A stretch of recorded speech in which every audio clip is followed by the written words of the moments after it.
Okay, good evening, everyone. Hello again. Tonight we're going to talk about progressing presence. And yeah, it's a clickbait title.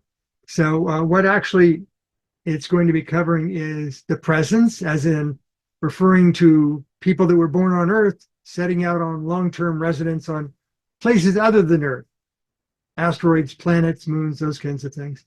Whether it be limited duration or not, we're going to be shooting for the longer than limited duration and progressing that. How do we get out further and further and support things and all the minutiae involved in doing those off-world things? Presence where we're looking to go back to the moon and establish a colony either in orbit of the moon or on the moon. They're talking about, a colony on Mars eventually. And then further out, we talk about asteroids and minor and dwarf planets in the solar system, but we don't really have the technology to get us out there quickly or to sustain us for the duration we'd need out there. And then, moons of satellite of objects in the solar system. There's a lot of large planets that have lots of moons, and some of those moons are about as habitable as Mars. They're just a lot farther out. And then one day when we look to moving to, or going to other star systems, then it's exoplanets, exomoons, exoasteroids, all the exo stuff. But we need to realize that in order to establish some form of permanent residency out there versus just tourism, we're going to need stuff. We're going to need materials, equipment, supplies, and maybe we want to send the robots out there first to set things up for us. If you've been out there long enough that you're now a resident born out there, then that's beyond the scope of this presentation. So what are the upsides and downsides of being way out there? Upsides are, at least for now, you'll have the Earth to fall back on should things go wrong, unless they go terribly wrong. And by having an off-world colony that's self-sustaining, in case the Earth goes through an extinction level event, or just goes back to the Stone Age, we've got something out there we can count on to go ahead. Eventually, a long time from now, the Earth is going to go by courtesy of the sun. We have a lot to develop and technologies to advance before we get to there, but we have some amount of time. But then we can have the unexpected cosmic visitor thing that goes bang against the Earth, or you can have something that just cruises by and causes, bad stuff to happen, like gravity of a black hole or an X-ray or gamma ray burst or those kind of things. The one that we know about the least that's probably going to be most likely to take us out is the one where we do an oopsie. Like we do something that we think sounds really great. We're going to make a lot of money off of it. And as I spoke of a couple of weeks ago, sometimes these things don't work out really great and we scurry to try and correct it. But sometimes it's a slow inevitable. So the downsides of being way out there are, since we don't have the technology, wherever you go, it's going to take you a long time to get there.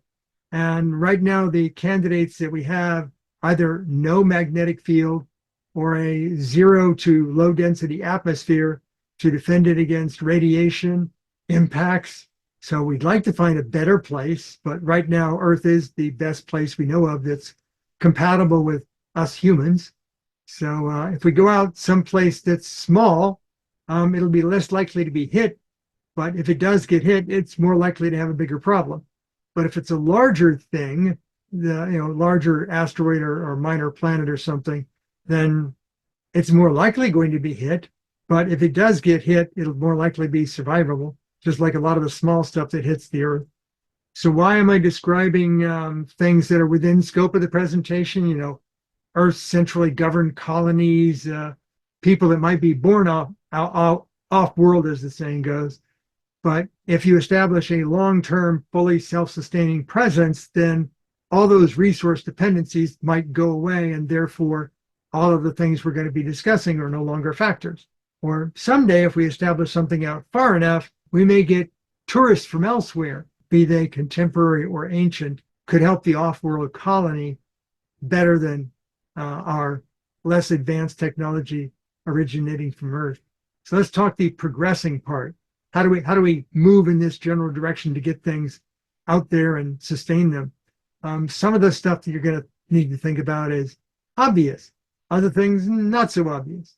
So let's start with the obvious stuff. Well, you're going to have transportation to and from Earth because you're not going to have enough out there to sustain it on its own. So you're going to have regular supplies.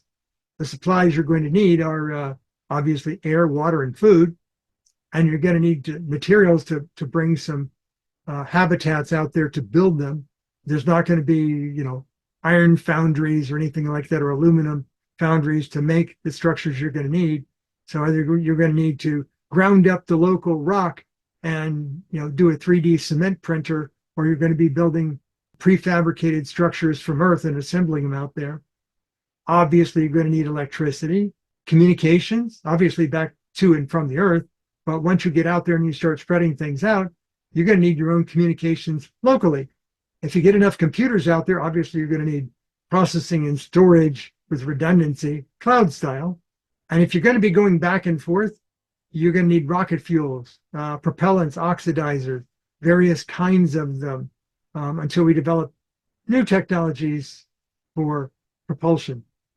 Let's say you get out there and you start building a colony, and you realize that, if we spread this out on this moon a little farther and we have multiple colonies, then if something happens to one, be it a natural disaster or an illness, then the other one will survive.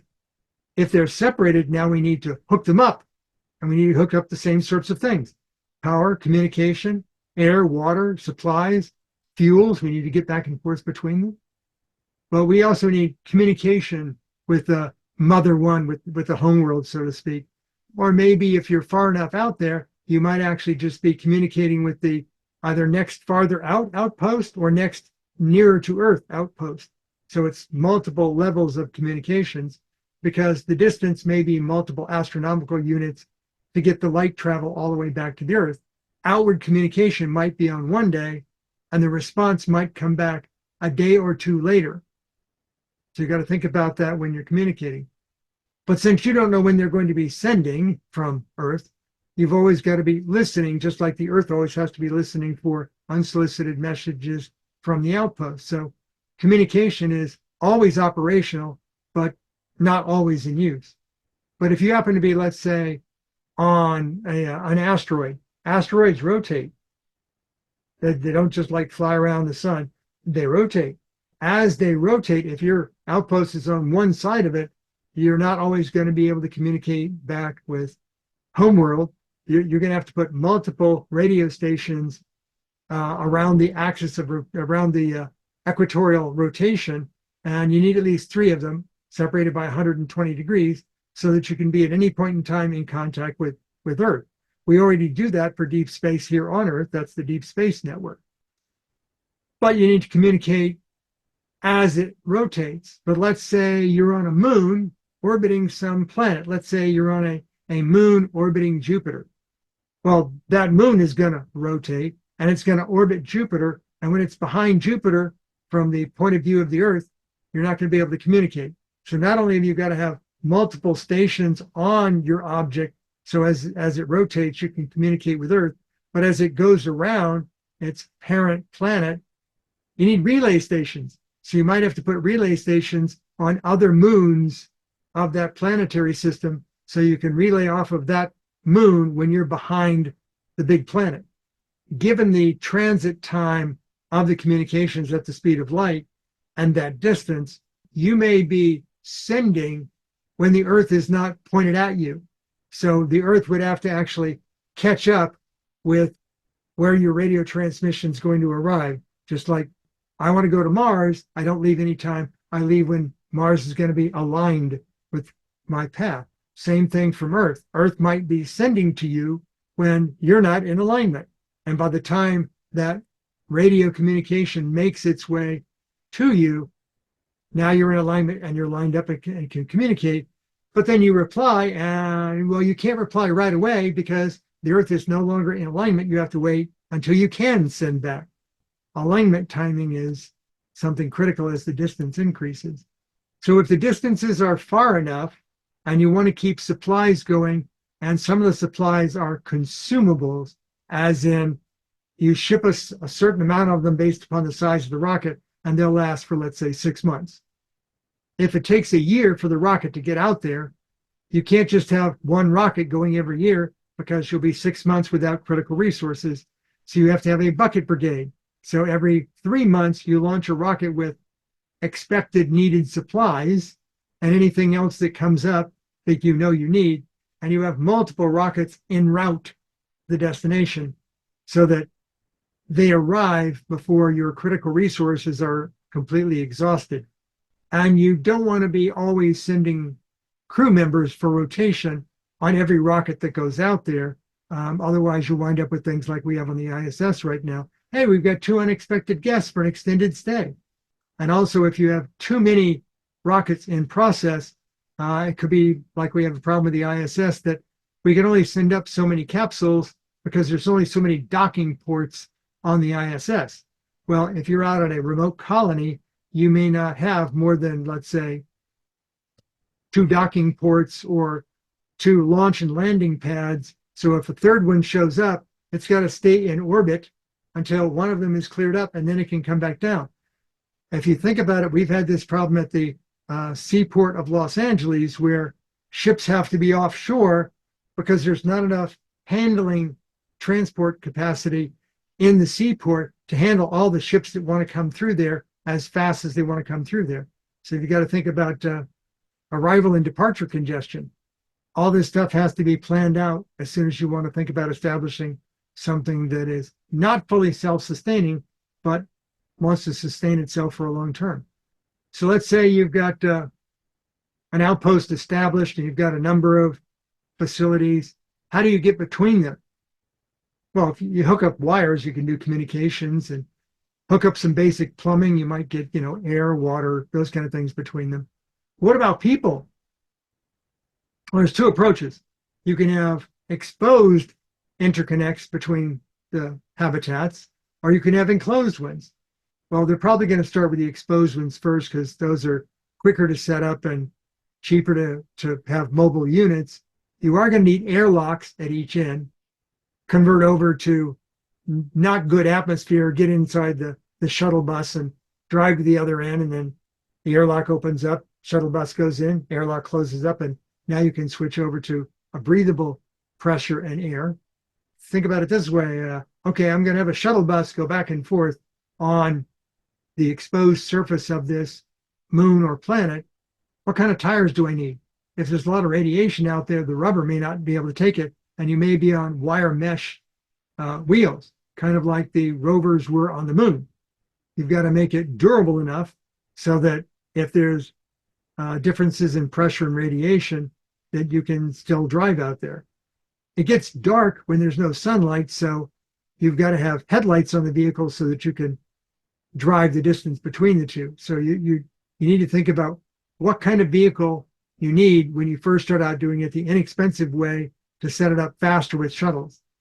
But once you establish residency out there, you want to have an enclosed transit path. If you've ever seen a tunnel on the Earth and you look in the walls of the tunnel, there's all sorts of plumbing and conduits and electrical and communications. The tunnel is being used as an easy way to add additional utility to the tunnel. Well, if you have an enclosed tunnel, you can do that. And if you have an enclosed tunnel, your vehicles don't need to deal with the harshness of the outside atmosphere, radiation exposure and such. And except for safety reasons, you don't really need airlocks. The vehicles are going to be less expensive to make and faster to build them. And also, if you want a lot of vehicles, you want to grow a fleet, it makes more sense to have an enclosed pathway. But what would be more survivable? Maglevs, this stuff that we're just working with on Earth, magnetic levitation is the better way to go. You don't need rubber tires. You don't need linear induction coils. You're using the superconducting magnets for that. There's no overhead catenary wires to need to be established. If it's fully autonomous, you don't need a lighted pathway if it's fully enclosed because it's not going to go off route. So you've got to think about the less obvious but critical things. We didn't think anything about CO2 scrubbers until we had Apollo 13, where the capsule's scrubber system was defective, and we wanted to keep the astronauts alive until they swung past the moon. So we use the CO2 scrubbers from the limb. You have a large habitat, you're going to need CO2 scrubbers. You're going to need backups for them. They need to be plug compatible. So you can't make different ones for different domes, so to speak. They've all got to be easily replaceable to make it where it's easier to have a supply of them rather than stocking multiple types of them for different kinds of interconnects. You've also got to deal with, you need an abundance of supplies in case the thing that's transiting, the vehicle that's to deliver supplies, has a oopsie of some kind. You might want multiple launch sites, multiple landing sites. As the bucket brigade indicated, you want things in regular overlap transits. Whether you're aware of it or not, about every 30 days, there's another cargo flight from the ground up to the ISS. And it's overlapped by about 20 days that there's a US cargo flight and there's a Russian cargo flight. Once you get out far enough, there's certain things that you need, and you're not going to be able to just go, well, we lost one of the en route rockets, or it didn't take off the pad, it blew up on the pad. How do we get the critical supplies out there? You've always got to have one overlap backup in process. There's not going to be somebody doing clever astrodynamics like there was in The Martian. But let's say you wanted to make it more sustainable out there. First thing you have to do is establish industry. You might want to fabricate things, but until you have something making the base elements, you can't really build anything. Let's say you wanted to make stuff out of metal girders. Well, something's got to mine the ground to get the metal to make the girders, and you don't just make girders straight out of stuff that comes out of the ground. You have things called feedstock that you use to make metal alloys. So stages of industry have to be set up. Once you've got it, now you need to fabricate this stuff. So you make the raw materials that makes the intra materials, and then now tools can be used to make things. And if you're not using fasteners, then you've got to have chemical production of adhesives, sealants, and insulation. So you got to take all that kind of stuff into account as first stage of manufacturing. Now, let's say you've got the stuff produced, you've got the raw materials produced. Now you're going to need single step fabrication. You can go straight from the raw stock to produce the finished goods. Let's say you get some plastics in on a reel, and now you can make your 3D printer print something, and you use the end product of that, be it filaments or sintered laser or deposition, depending upon what kind of thing you want to 3D print. But it's not just a 3D printer. You might need several sizes of 3D printer. For doing the small parts, for doing building sections, you might need big 3D printers.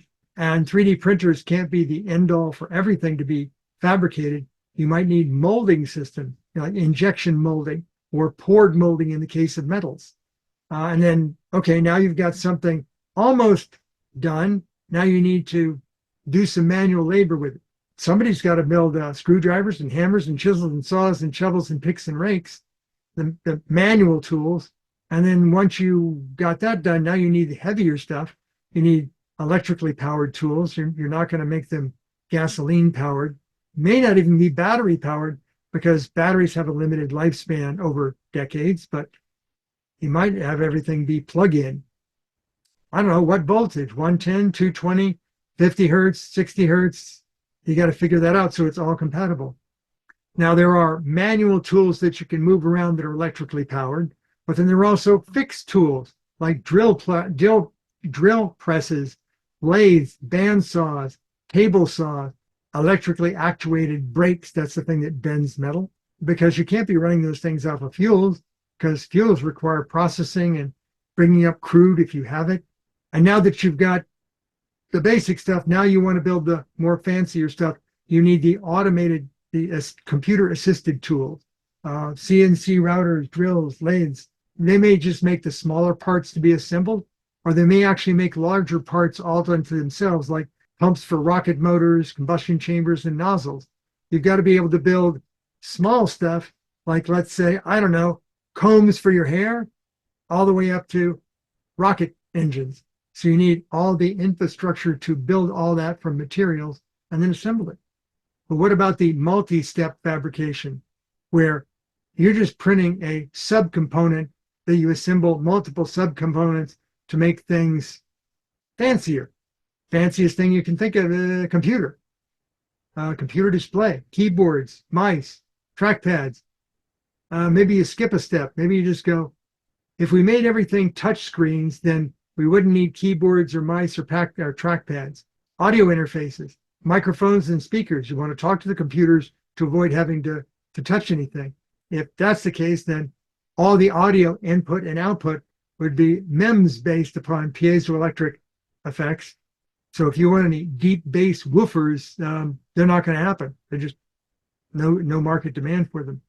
And then the even more complicated parts, integrated circuits for hooking things together, very large scale integrated circuit fabrication for computers and peripheral chips. And you want to make subassemblies, hook things together. Well, now you're going to need cables, plastic shells, and the metal pins to plug things together. Maybe you just have a light path between them and you don't need a cable, except for power. The first of the off-world colonies to start producing things, making things for other off-world colonies, they can pretty much name their price, because if they're only a day away as opposed to 6 months away, you're going to want to spend the money to get what you want when you need it. What about the volume stuff that we use on a regular basis? The stuff that we just take for granted that is made out of plastics or metal or glass. Cleaning products, paper towels. You don't see any trees on these other worlds, do you? We're going to have to make those things out of polyesters, woven polyesters and such. You see somebody scrubbing a floor, an indoor floor with a floor scrubber. Where do you get the brushes for that? Somebody's going to have to make the cleaning heads for it. Simple things like brooms. You want to sweep up some stuff. You're not going to get the plant material to make the bristles for the broom. They're going to have to be synthetic. You want something neat? How about some utensils? You want to put the food on plates? Drink out of a cup? Somebody's got to make that stuff. Personal hygiene products that are disposable. All that, if you want a long-established colony that doesn't have to count on getting supplies from Mother Earth, then you got to start thinking about what you're going to need to make for your own. Anything that has a motor, probably going to need to be cleaned, probably going to need to be lubricated. Would you like to say, I'm sorry, I can't get that motorized device back in operation until 8 months from now when the next shipment of lubricants and cleaning supplies comes from Earth? Things that you're going to need to supply or produce: medications, biocides, vaccinations, pharmaceuticals. And then the more durable stuff that you use on a regular basis, like cooking utensils, pots and pans. We make them out of metals here. You're going to need them there. If all of a sudden you want to add some more people to your outpost, they're going to need eat. So if they're not cooking it themselves, there's got to be a central kitchen. And based upon the number of people, you're going to need more utensils, more pots and pans. And where are you going to get those from? Building materials. You need sheets to cover things, beams to form structures. You're going to need something to join them together: fasteners, rivets, screws, those kind of things. Or maybe just clips. They clip together with plastics, with 3D printed plastics, or zip ties. So you can see there's a transition where you're going to move from the way we used to do it, having unlimited access to things, to you have to think about how you're going to use different ways to accomplish the same goals. Signage. Instead of having fixed signs be printed where you'd need inks and plastics or papers, just have electronic displays, because once you make the display, it can display anything. Or maybe you don't even have a display and it's your mobile device, and everybody's authorized a mobile device, so you walk up to where you want the information from and it pops up on your device. What about the kind of people you're going to need? Well, until you find a way to establish agricultural operations outside or hydroponic indoors, probably don't need a lot of large agricultural farmers or landscapers, because there's not going to be a lot of open field growth. Probably not a lot of forests. So people that are good at woodworking, you can probably get those from the people that are experienced at fabrication tools. Now, if I can do engineering with a CNC, I can probably figure out eventually when you start doing wood, how to do wood. What will initially be needed, solution providers, a jack of all trades, a person that can take on any task, work on anything, come up with solutions to problems that you didn't know were problems. So they're going to need to be experienced with tools, fabrication, systems operation, computer system administration, deploying systems, maintenance of them, repair of them, deciding what's broken and how to fix it, not just replace it. And then if you have a population of any significant size, you're going to start to need the personal service care individuals. In healthcare, you're going to need physicians, general practitioners, surgeons, you need clinicians, both RNs and assistants, pharmacists that are good at formulary because not all the pills are going to arrive as finished goods. And then the personal services. Who's going to be the first dentist on the off-world colony? He's going to be making a fortune if he's not government covered.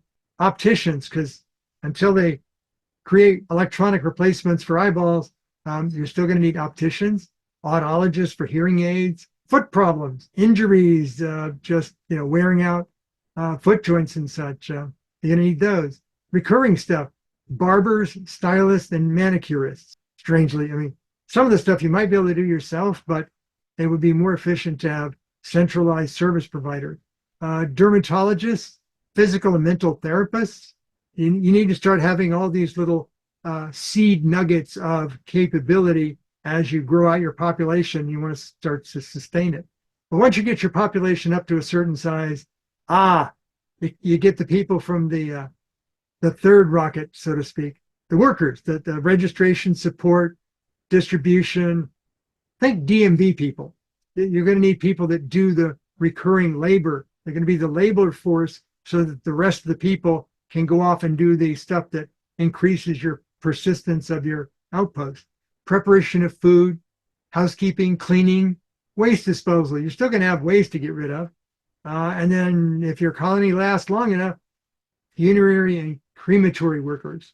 When you're out there, life is probably going to have a shorter life expectancy due to unknown things than they are here. Eventually, you'll realize that everything that we think of as when we put a outpost on the moon, for example, things that are short-lived or we can get supplies back from Earth, you're going to have to think about longer-term solutions for that. You're going to travel a distance.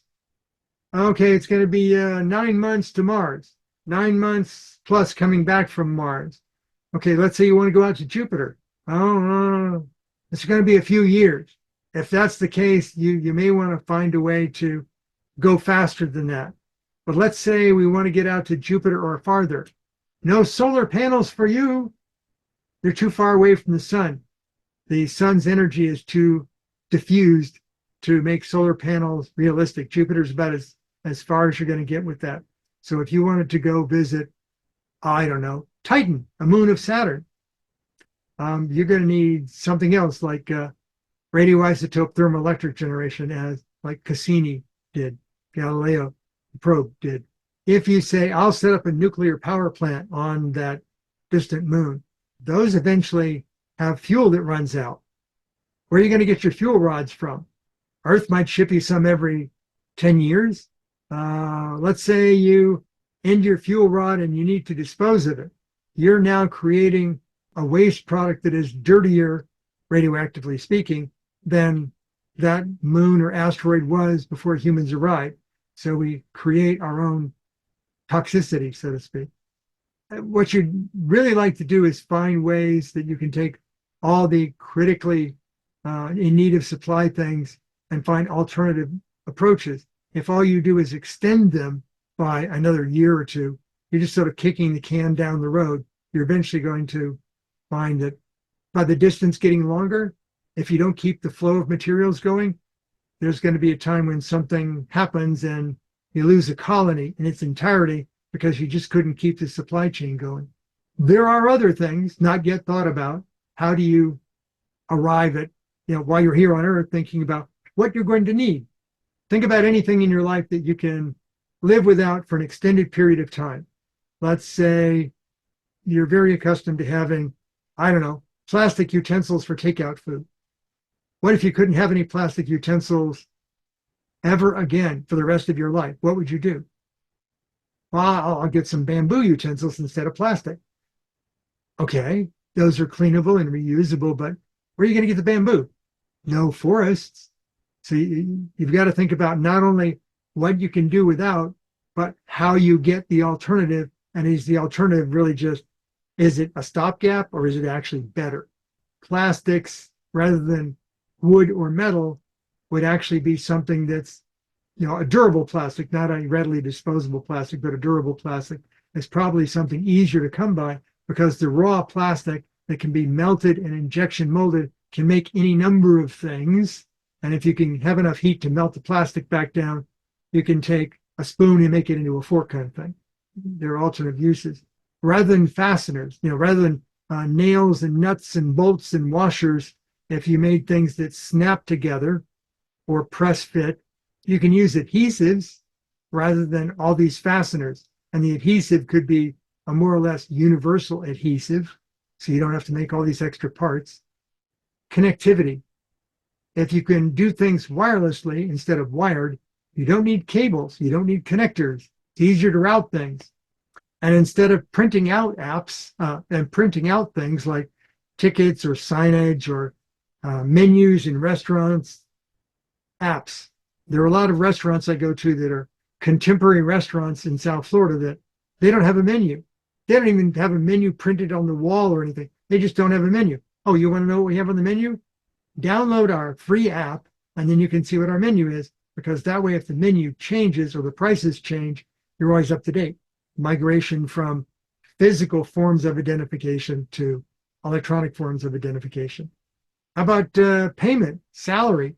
Likely no money, certainly no bills, no coins, no plastic cards, because where are you going to get the plastic? Who's going to make millions of plastic cards for you? And if you have a plastic card, now you need a reader for it, and your magnetic swiper, that just becomes extra stuff that you don't really need if you just use a wireless app for your salary and for your payments. Windows, if you want windows on your buildings, then think about them as being self-tinting. If the atmosphere is bad, you're never going to open the window to let the non-fresh air in or let the vacuum in. If you're never going to be able to open the window, instead of having blinds or curtains or shutters on the window, think about windows that can be electronically tinted. So if you want to see the bright light that's out there when the sun's up, so to speak, dial the window down. Or a different approach is you put cameras outside the building and you just have computer displays on the inside. You have no actual windows, which makes it easier to make the buildings. Doors. If it's an interior door, there are builders that will say, I really hate pocket doors. But once you get out there and you have limited resources, doors that require hinges and handles and locks and keys, they become the burden. Pocket doors that just slide back and forth and maybe have magnetic locks that you open electronically, that's going to be a lot less resource intense. And don't make them accordion doors, because accordion doors require a track. It requires the big bar on the end with the interlock. So no, you want to get rid of all those things. What about clothing? You have to migrate from clothing that is seasonal and fragile and separate garments that require dry cleaning, different sizes, belts, ties, to more durable one-piece, fewer sizes, multifunctional, full body, yes, coveralls. An extraterrestrial once said, no style at all. You'd have to migrate from what we think of as breathable fabrics, the cottons and the wools, to very durable synthetics. You would want to antimicrobial infuse the materials so that they don't have to be cleaned as often. So it's really a matter of rethink everything in your daily life to be less effort, less need of consumables, more durable. Think about other than the nuances of how attractive is it, how convenient is it. Just do it, take one for the team, so to speak. What about costs? The first colonies that are established out there, it's all going to be cost covered because they have no ability to cover their own costs. Now, let's say they go out and do mining. Remember me talking about space mining? Well, that's a ways off. But if they can find some resource that is of value to send back from Earth, back from the outpost to Earth, like, I don't know, there are a lot of things made on Earth that are made in some countries, but not others, because it's cheaper to make it over there. So if you can make things cheaper in space take more effort on Earth because you have lower pressure or lower gravity out there, then that's your product that you're going to make money off of, is by making it with fewer people in volume. Let's say you want to have outposts. It takes too long to nonstop trip to get from Earth to someplace out there. So you're going to have intermediary places, outposts on the way to outposts, just like they did as the U.S. was growing out from coast to coast. There were outposts in the desert along the way, so to speak. And as long as they could get periodic supplies, then the outpost would survive and become the place where the people along the way can find resources. The initial outpost might actually be fully deployed through automation. So you put an outpost out there that the robots build the outpost, and then there's supplies that go in there and restock the outpost periodically. And you're farther out or you're along the way and you need to restock, refuel, whatever. You go there, hopefully you be nice and not destroy anything. You take the resources and you go on. And there's no payment because that's how you sustain further and further outposts. But if it is crewed by people, then you might find yourself with a lifelong contract as a space worker working in an outpost. So the goods and services you find at outposts or at the farthest out place will always some form need to be cost covered. But once you have access to them, let's say you get frequent resupplies, then it's going to be like it is on Earth. If you're in Hawaii or Alaska or one of the Pacific minor islands, everything's expensive. Yeah, because it all has to be imported from the mainland. Same concept. In conclusion, we're at a starting point. Currently, we have no off-world, even short duration things. The closest we've got is the ISS, and the ISS requires monthly cargo deliveries for food, water, air, disposables, including uniforms. And we have a multinational crew rotation that occurs. It takes 2 days. So you launch one day, and then you have to get the orbits to synchronize, and then you arrive on the second day. And that's just in Earth orbit. Once we get out to the moon, it's going to be 2 days to get there, 2 days to get back. You get beyond the moon, and it's going to be months to get there, months to get back. So you've got to think about what you're going to need as we move farther and farther out. There are a great many things to think about to sustain these off-world colonies for the inhabitants themselves, for the systems and the infrastructure that it's required to keep the inhabitants alive. Try and find ways to consolidate what needs to be produced so it's usable for multiple things rather than waiting for critical deliveries from Earth. Maybe get the raw materials from Earth and then make the finished goods there. And then, once you get enough people, you're going to need all those daily service providers that we just take for granted and don't even think about. Like, I just went to the grocery store and picked up something. What grocery store? How'd you get there? You got to think about all that stuff before we get anything out there on a permanent basis.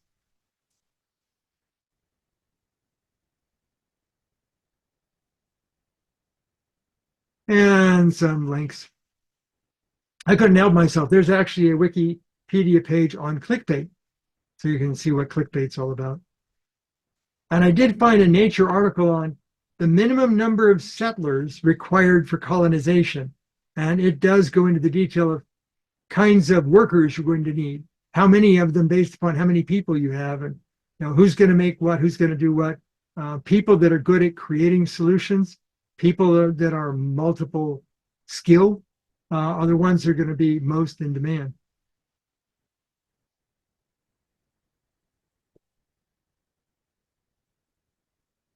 Okay. You missed the telephone sanitizers. Telephone sanitizers? Yeah, From Hitchhiker's I love Guide. that. I love Yes. that. That's what Diane. Yes. And in general, post-pandemic, hand sanitizer. Yep. They're now starting to say, you don't need all this cleaning stuff. You don't need all this sanitizing stuff.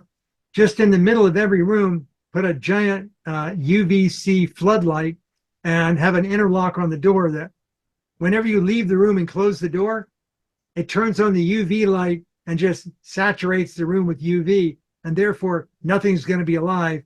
And then when you come back and open the door, the light goes off. What do you think of that? I can see that going wrong easily. um, Hospitals do that in ORs, and there are all sorts of sophisticated interlocks to make sure nobody accidentally goes into the OR while it's being doused with UV. Okay. But that's the only way they found to kill off certain bugs is if the photons are of such a high energetic wavelength that they will pierce the DNA of bacteria and viruses and kill them off. Then it's a matter of level of saturation.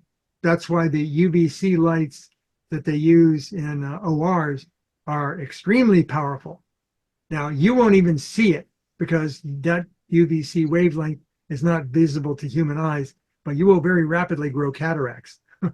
So Now, what about the lights that they use in air conditioners to kill off the? that's UVC as well, but that's a tube that is right over where the air flows in and out. Uh-huh. The downside is it ionizes oxygen in the air and creates ozone, and it's not good for people to be breathing high concentrations of ozone. Well, isn't this low levels? Now, No. they're very high concentration. If you remember, there was a company called Sharper Image, and Right, I remember. And Sharper I Image think- had a problem with their air scrubbers with UV and ozone. But I'm talking about the air conditioners that are now in a unit inside a closet or something place. They're more likely to use an electrostatic air cleaner Okay. to draw all the particles, because if you're looking to collect bacteria or viruses, they're probably less likely to be free floating and more likely to be attached to dust particles. And so if you can electrostatically draw those to a plate or to rods, then you can remove them from the air and more likely to clean the air, but not 100%. But yeah, they do have those. And once you create the ozone, you need to have an inverted electric field to deionize the oxygen to convert it from ozone back into oxygen. I remember that there were some laws and regulations put in about the sharp machines for the air filter Yes. thing, so I would think that they would not allow that to be in air conditioners then Well, if either. if you remember when Sharper Image was towards its end, when it was still defending itself from numerous lawsuits, they tried to correct their fan they had the UV light, but it created ozone, and then they had an electrostatic discharge plate before the air left the fan to de-energize the ozone. So there are ways that you can balance it. By the time you spend enough money to put in the UV light and the de-energizing, might as well just put like a HEPA filter in. Okay. But yeah, everything that you have to replenish or refurbish on a regular basis, if you're at an outpost, either becomes something you have to make on your own, you have to find a different approach to doing it, or you have to wait for a supply ship from Mother Earth. And by the time we do that, they might have a different kind of air conditioner. Well, I was listening to a Star Talk episode this week where they were talking about once we get the colonies out to other stars, let's say we wanted to leave Earth today and get to Alpha Centauri, which is only 4 light years away, but at our current creepy slow speed, it might take 26,000 years for us to get there. So they said, well, if somebody were to leave now, they wouldn't get very far before the Earth would have progressed technologically speaking, and we would have conquered this antiquated rocket propulsion thing with something. And the next more advanced technology vessel would go flying past the slow tug, and maybe if they're kind and generous, they would stop at the slow tug, get the people out of that, in that vessel, and quick haul them to Alpha Centauri. but otherwise it's a multi-generational approach. And NASA actually has had student technical documentation programs where, okay, all you smart people at this high school, think of all the things that we will have a problem with multi-generational spacecraft and think of ways around it. So they would give them awards for, oh yeah, NASA didn't think about that, but these students operating on their own did. Not only did they think about it, they came up with a solution that sounds pretty good. So they would give them an award and trophies and stuff. And the high school in Weston that we used to get a lot of students from at Fox Observatory actually won an award from NASA for that twice, because they just kept finding things that NASA didn't think about and providing solutions for them, but they were multi-generational ships. That's pioneering spirit.